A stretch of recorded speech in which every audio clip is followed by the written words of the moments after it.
everyone, welcome to the Learning Ladder. Today I'm sharing with you our new workboxes. I love watching these types of videos, so if you've got a workbox system, definitely let me know in the comments because I'd love to see it. So basically, we've changed it this year. Last year we just had the one in here, and this was in a different room.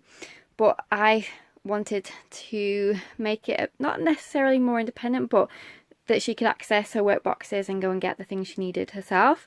I thought that's always good, especially if you're using a schedule, so basically she can tick off when she's done a certain thing, and I think that's really motivating. I love lists, so I love ticking off when I've done things, so I wanted her to be able to do that. But with the old system before, I had all my stuff in it and hers, so I'd have to get the stuff out for her because otherwise it'd be mixed up with mine and she wouldn't know which was what.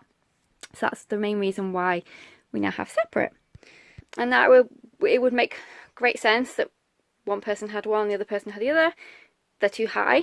So what I did was the top 5 of each are mine, and you can tell the different tags, and then the bottom 5 are hers at height level so that she can reach them easily. So basically I've got for mine reading, language arts, history and geography, science and maths on one side, and then on the other I have art, passport to adventures, torchlight, build your library and extras. So extras are nature study, art, music, and I label them extras, but that's not that I think they're extra and that you shouldn't do them. That's just the terminology I use. I think they're equally as important as other subjects, just to clear that up. And then, so it's not extras as in, oh, it's, you know, optional or anything like that. That's just the terminology for the name I gave them. But I don't weight them in that respect. I think they're very important too.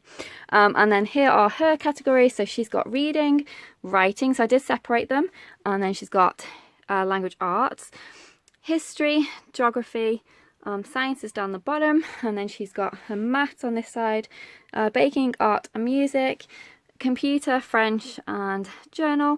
Then she's got passport to adventures, and she's got Fun Friday. So I've just labelled them slightly differently than mine. I separated writing from language arts, so that she didn't think language arts was this extremely long subject. I didn't want to put that into her mind that, you know, language arts takes forever because it's mixed up with so many different things. That's why I wanted to separate writing from language arts in her drawer, so that she can feel that sense of achievement. Okay, I've done writing, now it's on to language arts, rather than it just being that she has to do so much in one tray, if you see what I mean. So that's our drawers. In terms of how I've organised it, so for example, I'll just show you a couple. So for maths, in here she's got her meeting book, she's also got her graph paper book in here. Then each day has a folder so that I can put her relevant sheets in for that particular day. So she's got Monday, Tuesday, Wednesday and Thursday, and then any additional books that we have. So she's got her maths skill sharpener too, and then she has just got a let's just lift that one, a See Inside Maths Usborne, and they actually fit into the relevant folder as well. So on the day that I want her to do either of those, I'll put them in. They're not in there currently because for the first week we are just purely doing our Saxon, but when I want her to have a read of a chapter in there or do an activity in one of the books, then I'll put the relevant page or book into said folder, so that she knows. I can say, okay, go get your Monday folder, and then she can come to a math drawer, get it out. So basically that's the same principle. So for reading, again, she's got a folder with each day on there so that she can get the right one out. Same with writing, same with language arts. History and geography is easier because it's a bound book, not loose papers. And science, again, is the same thing. She has a bound notebook, but I did give her a little extra book as well, just in case she wanted to make any notes. And then mine up here has all my teacher guides. So for example, Build Your Library, I've got the guide in. We're not following this exactly because we're doing Torchlight as our main literature-based curriculum. She uses Story of the World, where Torchlight uses Curiosity Chronicles for history. So I actually purchased Build Your Library first before I purchased Torchlight, but then I saw Torchlight and I really liked their book selection, so that was why I went with that one in the end as our main one. But I still really wanted to utilise elements of Build Your Library. She has a lovely poetry book that goes with her curriculum, and she obviously offers some suggestions for Story of the World, so I'll just be picking out of it, but I do think it's a wonderful curriculum as well. But currently Torchlight is my preferred. And then, for example, Passport to Adventures, I've got my teacher manual in there. There's a little game in there, some things that I printed off. For language arts, I've got all our additional resources in, which again, I'll just put in her folder. So for example, the day I want her to do an Explore the Code page, I'll put it into the right day. And it's the same with Plaid phonics and everything else. And with our history and geography, I have got a few resources in my section. So I'm leaning out too hard. The Charlotte Mason, Simply Charlotte Mason Europe Guide is in there. Our Beautiful Feet books is in there, Teacher's Guide, and I've got a Flags of the World colouring book that I wanted to start this week.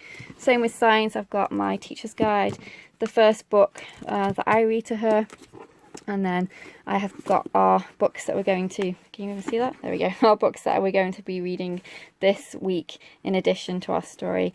So I have got a Magic School Bus book and a few other resources in there so that I can just pick them out when I need them rather than hunting for them on the shelf.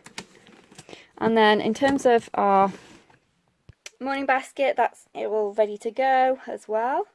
And then keeping all my additional Touchlight readers and read alouds all together so that I know exactly where they are and I can just pick them up and when we're ready to do that particular chapter.